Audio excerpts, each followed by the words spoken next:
again, if this is your first program you attended today, or if you've attended all of them today, thank you so much for coming out for any of them.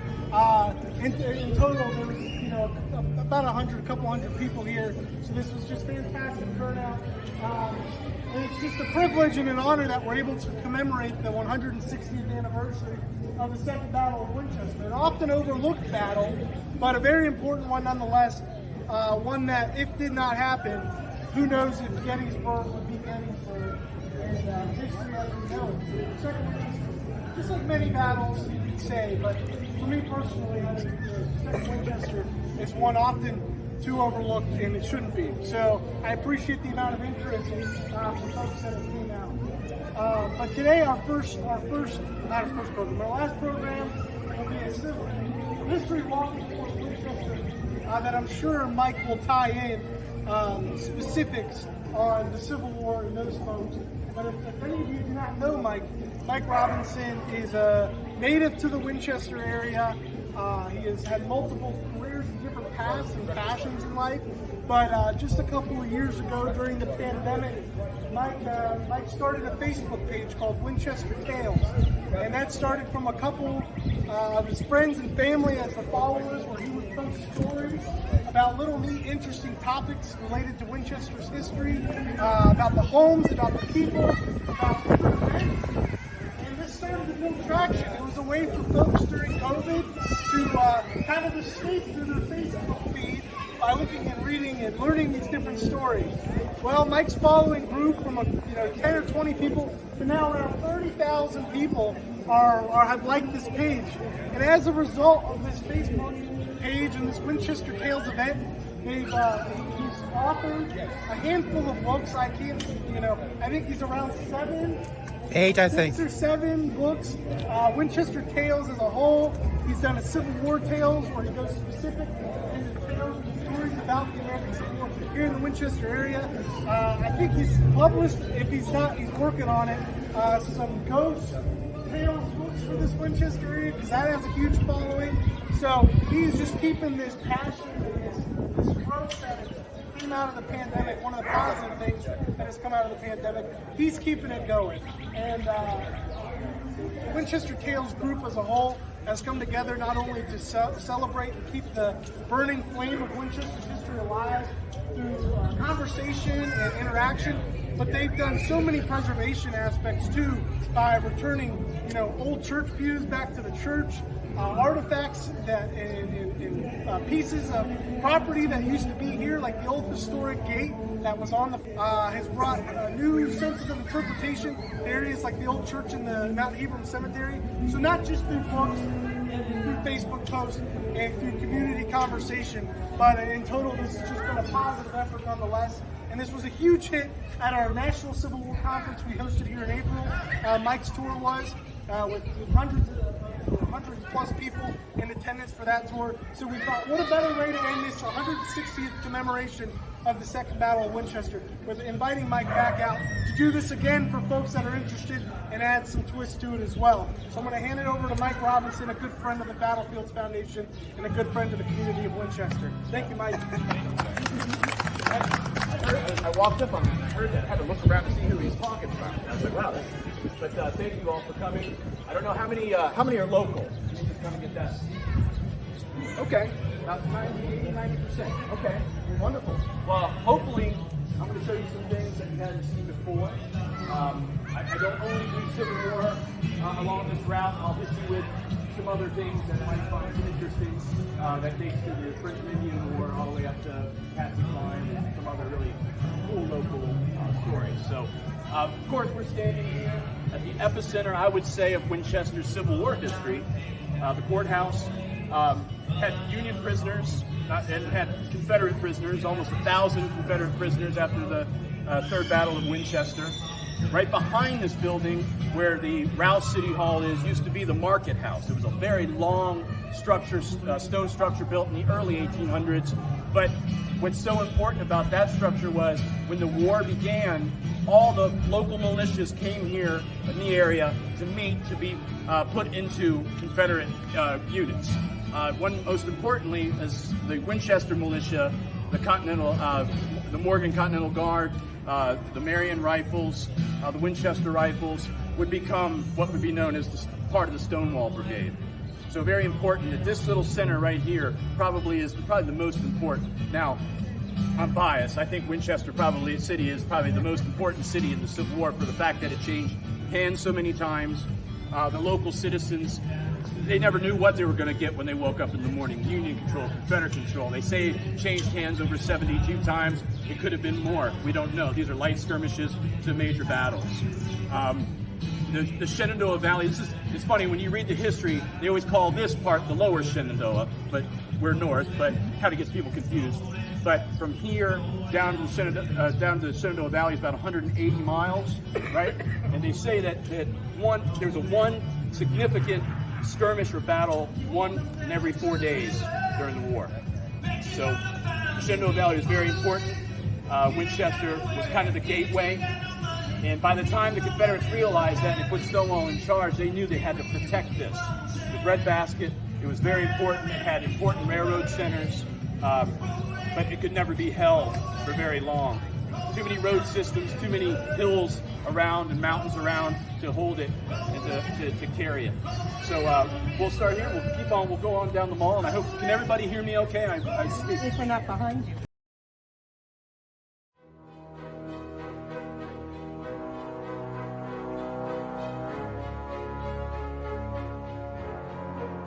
James Taylor was a sketch artist. He went around with the Union Army and sketched things as they happened, kind of like on the spot.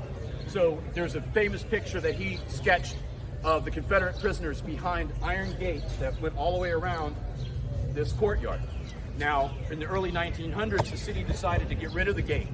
The clerk of the court at the time was a man named Whitaker. He worked up in the building, up in those windows right there. He heard that they were going to get rid of this fence. He said, look, I'll take it. I'll put it around my family cemetery. So he bought it, and I heard rumors that they had it, but nobody knew where it was. So I went and found the family. I talked to the oldest Whitaker still in the family. He said, oh yeah, my grandfather bought that and put it in the barn. But it was in too bad of shape, so they sold it for scrap during World War II. And I was like, no! He goes, but the gate is still there at our family cemetery. So I went up to the family cemetery, and there was the gate.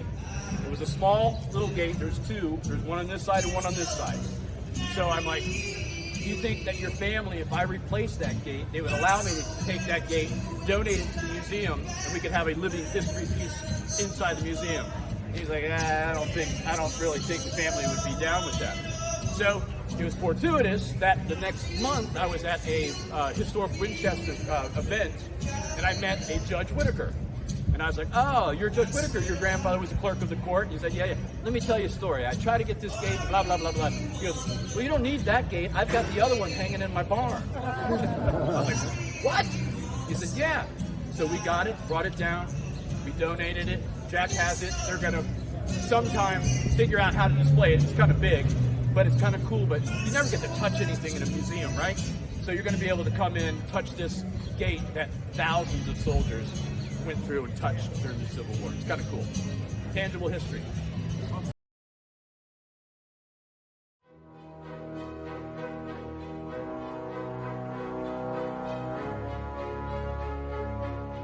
Stonewall Jackson came to town. He spent a very special Christmas in 1861. He had his wife come and visit. And at Christmas, they were invited by Dr. Hunter McGuire. Dr. McGuire lived up here on the corner. We'll pass his house on the other block. Now, their young daughter, Getty, she was talking to the general. General loved children. He never had photographs really taken of him. He didn't like photographs. But Getty asked him, she said, well, General, I would love to have a picture of you. She kept begging and begging. He finally agreed. So Sandy Pendleton and Henry Kidd Douglas, who were with Stonewall Jackson, came here to Nathaniel Rousson's studio upstairs right here and had the famous Stonewall Jackson picture taken. Anybody familiar with that? When he showed up and sat down, he was missing a button. And Rousson said, sir, you're missing a button. He said, reached in his coat pocket and took it out, got needle and thread on the spot and sewed it on himself. And if you ever, when we walk up here, there's a picture of it up here. He was a great general, but he kind of sucked at sewing. It's a little crooked, but well, you know, we'll give him a little. But that happened here. But also here is the Miller Drug Store. It started almost about 1780. So think about Boston, think about Philadelphia. This was the longest continuing running drugstore in the United States all the way up into the 1980s. Longer than all those, you know, and that's insane. So now it's a restaurant, but it's got some really great ghost stories in there as well. That's a whole nother tour.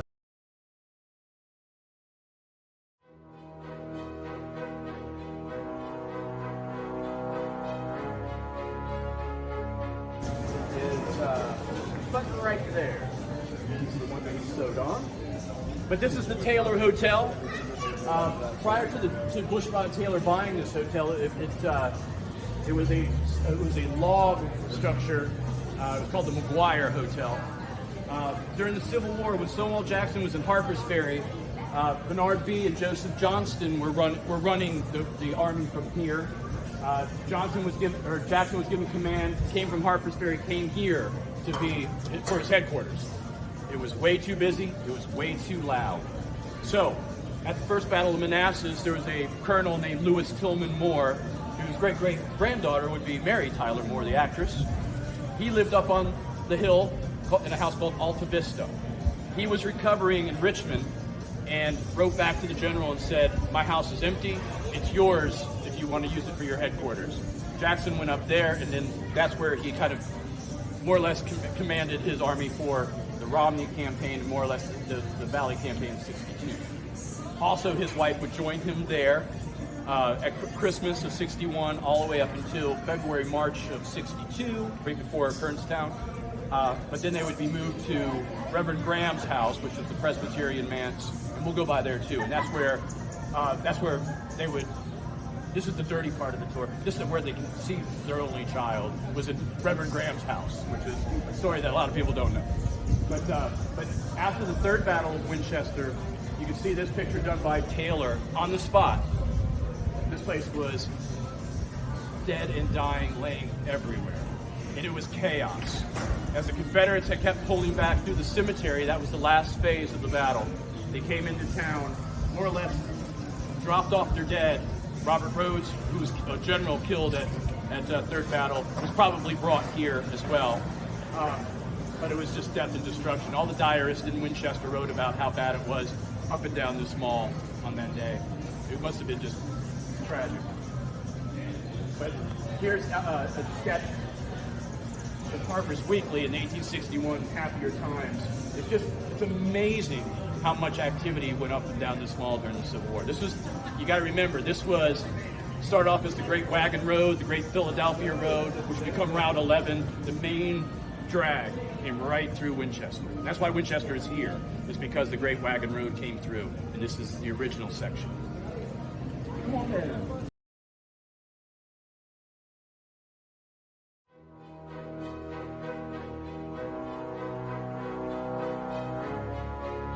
Son during childbirth. Then he lost his wife and his daughter during childbirth. So he had a lot of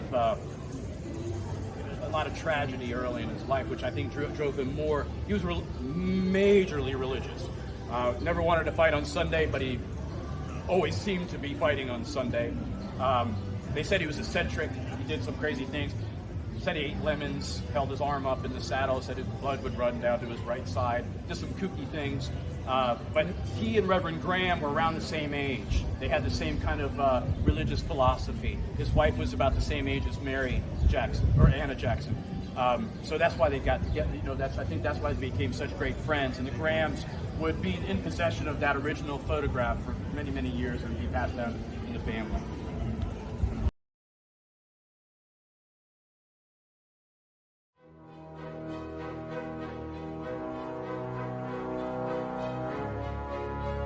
Would serve during the Union Army during the Civil War.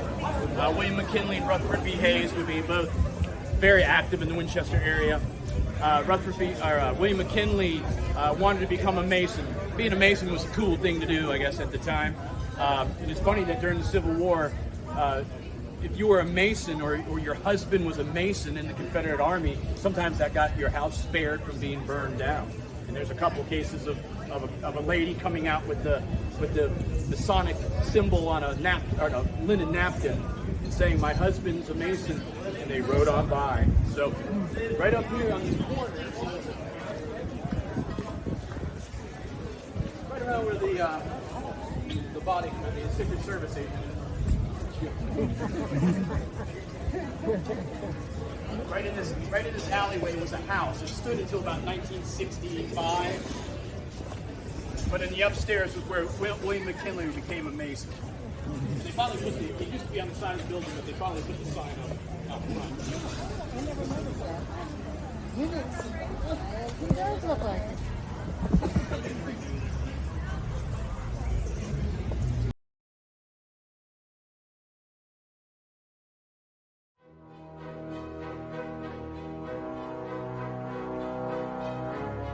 Images of, of like the Taylor Hotel, probably what it looked like back during the Civil War time.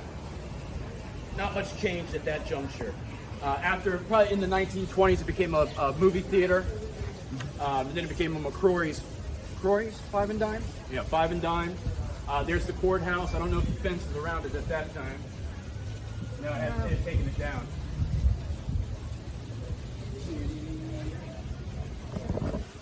Yeah, and here's down here at the bottom is Miller's Drug Store, where we saw the upstairs where Brousson's photo studio was.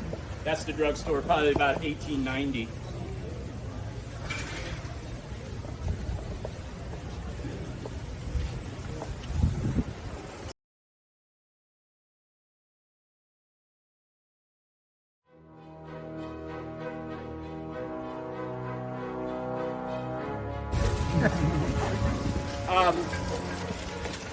I told somebody that, the Civil War, you could break this tour up into like 3 or 4 parts because things are so spread out. I'm going to try to keep it condensed as much as possible, maybe point some things out that are in the distance. The auto garage, you see with the clock towers, on that site used to be the house of Rebecca Wright. Now, during the Civil War, she was Union. It was crazy during those days. People that were friends in 1860 were no longer friends in 1861. They would see each other walking down the road and they'd move to the other side of the street. It was nasty business. But Rebecca was pro-Union. When General Sheridan was in Berryville, he heard that a African-American slave was coming into Winchester to sell vegetables. His name was Thomas Laws. So he asked Thomas Laws if he would go and seek out Rebecca Wright and to try to get some intel on whether the Confederates had pulled out their army a little bit to send it to Lee to protect Richmond. Thomas Laws came up, he had the message in his gum in a piece of tinfoil, and she wrote out that they had pulled out 5,000 men to support Lee. That gave Sheridan the impetus to move down the Berryville Pike and start the Third Battle of Winchester, which was to culminate into Cedar Creek, and this would be the end of the Confederacy. She was given a gold watch by Sheridan, but I always think about her, that she had to try to live in this town with people kind of knowing that she may have done that. She had to finally leave, and she wrote a letter to Sheridan saying that she doesn't know what to do. He gave her a job in the Treasury Department, and she moved to Washington, D.C. But it was because of her that probably the war ended when it did. It's amazing.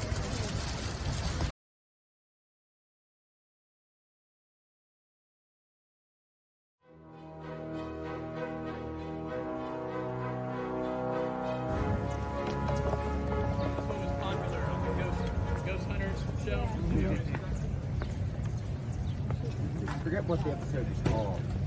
Races of Winchester. Yep, that's it. That's probably it. I did the Ghost Hunter shows as a historian on the shows. It's tough because once you start going into the ghosty ghost world, it can become kind of tall tales instead of tales, and I kind of wanted to kind of stay on that line. Well, this house is very interesting. It was the Philip Williams house. Philip Williams was a lawyer prior to the Civil War. His wife was named Mary Dunbar, and her father owned where that brown brick bank is on the corner there. That was known as Dunbar's Corner. That was her father's store, a very successful store. When they were married, they built this house, had a lot of children, many of who died in childbirth and others died. When the ghost hunters came to me and they decided to do this house, my job was to find out how many people had died in this house. And it was dozens and dozens, because this house was used as a morgue for the Union Army during the Civil War. So the basement was very cold. So when the Union defeated the Confederates at Third Battle, the basement was loaded with officers who had died, waiting for the train to pick them up and take them back to their respective towns in the north. Now, after the last phase of the Third Battle of Winchester happened about a mile up the road here. General Patton from World War II, his great-grandfather was a colonel in the Confederate Army. His job was to hold back the Union. The massive cavalry charge of George Armstrong Custer only happened about a mile up the road. Colonel Patton was shot in the leg, was bleeding out. They captured him. They brought him here to the upstairs window to the left. He lingered for about 3 or 4 days and then died. He probably died of some type of sepsis or something of that nature. There's always rumors of him saying, "You're not going to take my leg," with a pistol, and he was captured. He didn't have a pistol. I think he just lingered and then died. In World War I, General Patton of World War II fame, he was stationed in Front Royal.